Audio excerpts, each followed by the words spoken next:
নমস্কার বন্ধুরা, আশা করি আপনারা ভালো আছেন এবং সুস্থ আছেন।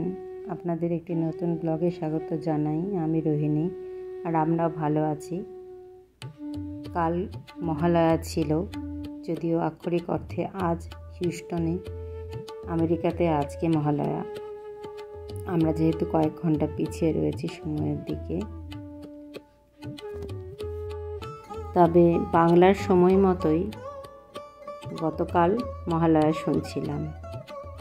আর মার বোন গতকাল সকালে কঙ্কালীতলা গেছিল, ওখানে অন্য দিনের মতনই মেলা বসেছিল। সেটা ভিডিওতে দেখে আমার ভালো লাগলো, মানুষ লাইন দিয়ে পুজো দিচ্ছে।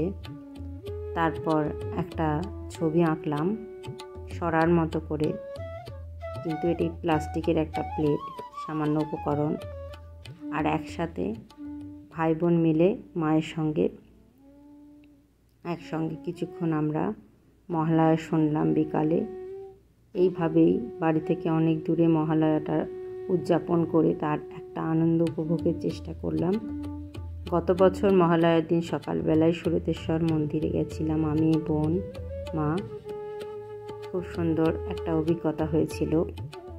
আর বিকালে আমার ছোটোবেলার বান্ধবী এবং বোনের সঙ্গে আমরা আনন্দবাজার, যেটা আমাদের ছোটোবেলা থেকেই আমরা উপভোগ করে আসছি, পাঠভবনের গোল প্রাঙ্গণ চত্বরে যে মেলা হয়, যেটাতে বিশ্বভারতীর সমস্ত স্টুডেন্ট এবং সকলে অংশগ্রহণ করে এবং আনন্দের সঙ্গে সমস্ত জিনিসপত্রের কেনাবেচা হয়।